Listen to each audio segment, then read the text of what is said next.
excellence, promoting and advancing the craft and microbrew culture in Northeast PA. This is another edition of Friday BeerBuzz! Oh, we're bad. The Friday BeerBuzz, powered by Sabatini's Pizza, Sabatini's Bottle Shop and Bar in Exeter, the area's greatest selection of rare craft and imported beers. It's growlers and crowlers at 37 rotating drafts at Sabatini's Pizza and Sabatini's Bottle Shop and Bar, Wyoming Avenue in Exeter. Lindo Sabatini is with us. Good morning, Lindo. What's happening? What's happening?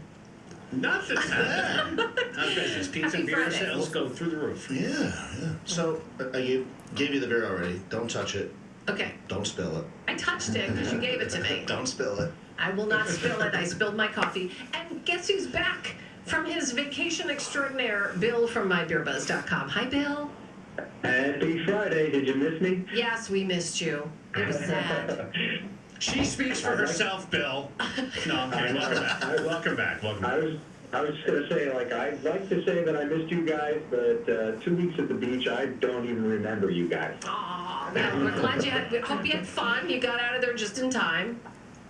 Yeah, I think if Nancy and Lindo probably know this. Jason, you may not know this. I'm kind of a weather geek. I love crazy weather. So yeah, we got the back end of Hurricane Earl. We got all of Fiona, but it really didn't affect us all that much. And yeah, we left a day before Ian hit Florida. And yeah, if we were down there now, it would be pretty awful. Yeah, it would be. I just want your job because you have enough vacation time to go through 3 hurricane cycles. Oh my God, I'm jealous. Wow. That's kind of fast and furious now. It's Yeah. nuts. All right, so Welcome back, though, seriously. Yeah, it's good to have you back. Thank you.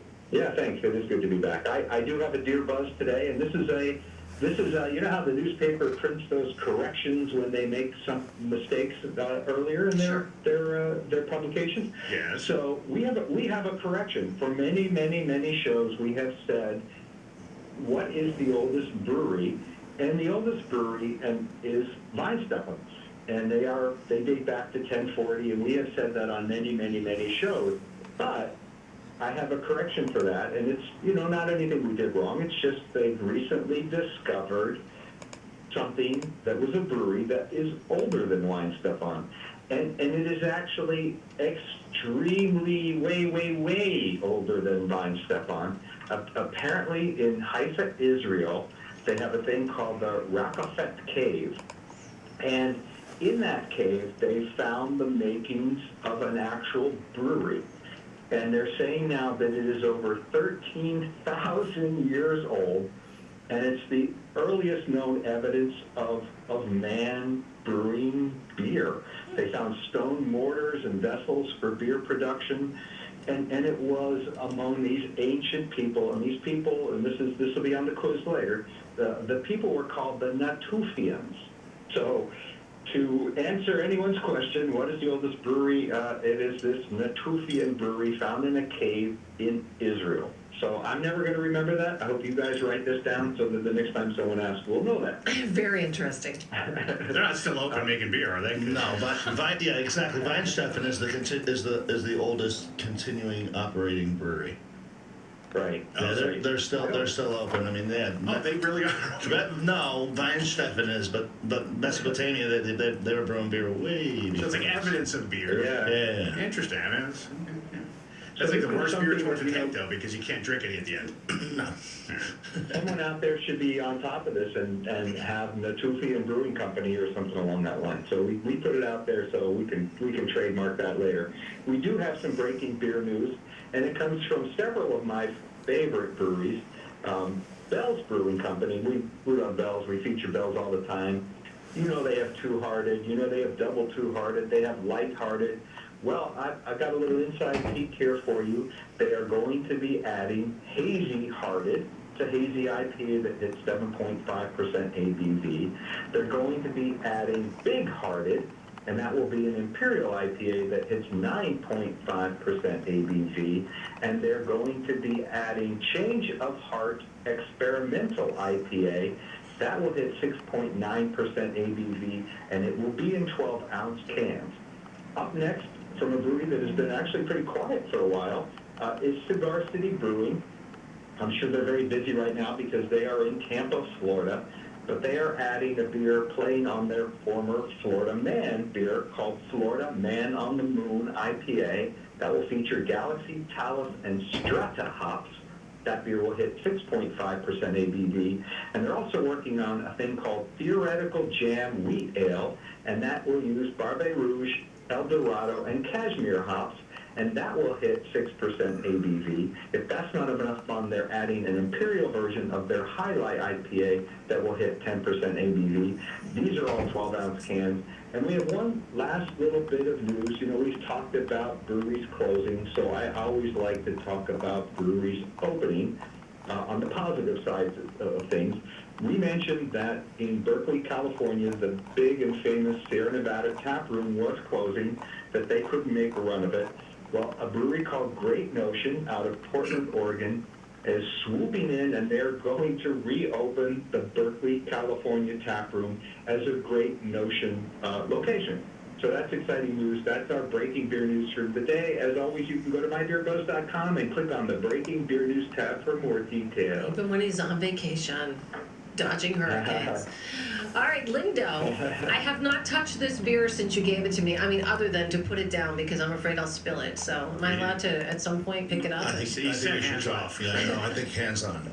Let's try the beer. Go ahead. All right, we're going to try the beer. And this is, you know, what month is it? September. Still September. I'm waiting for you to go. I opened this in April. Wait, no. Still September, but it is Yeah. prime time for drinking Oktoberfest. Yes. It's good. Yeah. It's good. Now, this is a little different than any other fest. I mean, it's not. Bill, is this actually a fest beer? But, you know, they call it Festweisse, and you have to realize that a traditional Oktoberfest is a Märzen-style beer. Märzen means that it essentially means they brew it in March and they cellar it until the fest season. But Schneider, what is really interesting about Schneider, Brewery Schneider, is that they only make wheat beers. They only make Weiss beers. So I would call this a fest beer, but a non-traditional fest beer. So the beer we're drinking is Schneider Weisse Festweisse, which is their version of it's the beer they brew for the celebration of Oktoberfest. But it being a wheat beer, you know, that's what we're saying. It's not a normal fest beer, but it is absolutely delicious. I tried to while tasting it, try to think of the original Schneider Weisse and what makes this different. Why is this beer special? Yeah. In difference to the original, I'm thinking probably the alcohol. It's a little stronger. Mm-hmm. 6.2% alcohol, but Wow. that's What is the flavors behind this? Because as I tasted it, it tastes very smooth and it's good. Creamy-ish, Yeah, at the end, there's like a finish to it or something that is. do you see? I mean, there's no fruit in it, but do you get any ideas of specific fruit? No, it could be, like Nancy said, like some sort of cream. It almost feels like there's a creamer or something, but that's not the case either. That's what I'm getting is something like that. Yeah, I don't know. It's good though. Whatever it is, I can't figure it out. The yeast that they're using in this, I mean, a lot of people will automatically from that yeast get the idea of like banana or clove. Ah, I could get banana because that's like Yeah. a smoothie. Yeah. I mean, there's no bananas were harmed in the making of this beer, but it is definitely. they were gently killed. You get that from the yeast. That's what what You're a lot right. of these. I was German thinking, I beers. thought you were going somewhere citrusy, which I was not getting. It's more of a mellow, but yes, I can taste Yeah, that. it's really good. I'll be honest. Sometimes If you smell it, just smell the beer and don't drink it. Do together now. you get All together now. do you get banana there a little bit? No, I think I get it. I truly get that though. With sipping it, smelling it, it doesn't do this beer justice, in my opinion. No. Tasting is like German Yeah, I'm sorry. German But Hefeweizens, German Hefeweizens are among some of the most drinkable, I think, summer beers. And yeah, that is very traditional to have banana and clove. As Lindo said, it is imparted by the yeast. And lest you think that we don't know what we're talking about with festivals, the actual Oktoberfest happens in September, not October. It is just named Oktoberfest for historical reasons. and to keep away tourists, tricks them. they try to get everybody to show up in October and they missed it. No. This is great Well, though. we What is should this say called? that- This is called what now? It's, TAP4 Meine Festweisse Okay, and it's the TAP4, I just call it Schneider Weisse Festweisse. And the TAP4 really is just a sort of a nomenclature and a numerical way that they use to index their beers and highlight the diversity of their beers, which is kind of funny. That's their statement. It's kind of funny because they only make wheat beers, but they have quite a diversity of actual wheat beers. This one was originally called Weisse Edelweiss, and that was the German name. The Festweisse naming was U.S. only for a long, long time. So, Lindo, you have this obviously at your place. Yes. It's a very, very big mouthful to say. So someone could just come in and say that TAP4 beer that you Or have. Schneider Fest. I was going to say, just say the Schneider Weisse. No, If you don't want to do the accent, I'm saying like Schneider Weisse. no, you could just say Schneider Fest. Or just say the one that you guys just talked about. Wheezy. They know. Shannon knows. Like they know. Oh, right? yeah, you guys know. So if This is somebody comes delicious. I'm in. keeping this. You can keep it. Thank you. Opened in 1872 they started, and real interesting story very quickly. Georg III, there are a whole line of Georgs that have operated the brewery. Georg Schneider III died when he was 35. What was that and name? his wife What was that name? Georg Schneider. Georg? Georg Schneider, yep. Okay. Died when he was 35, and his wife Matilda, at that point in Bavaria, a woman was not allowed to run a brewery, but she quietly behind the scenes kept the brewery running until her oldest son, Georg IV, was old enough to take over the brewery. A really, really interesting story. Thank you, Tilly. Keeping it going. Hey, look, I agree to wrap this up, but Bill, it's been good having you back. Yeah. So good to have you back. Thanks to be back. Schneider Weisse. So just ask for the Schneider thing that you heard on the Friday Beer Buzz when you get to Sabatini's. Bill, have a great weekend. Thank you, you too. Lindo, you too. I'm sure everybody will be watching football and getting beer and pizza and go Penn State and all that fun stuff. All right, the Friday Beer Buzz, powered by Sabatini's Pizza and Sabatini's Bottle Shop and Bar in Exeter. It's the area's greatest selection of rare craft and imported beers, growlers and crowlers at 37 rotating drafts at Sabatini's Pizza and Sabatini's Bottle Shop and Bar, Wyoming Avenue in Exeter. You know what this is? The Friday Beer Buzz, bringing good beers and good people together.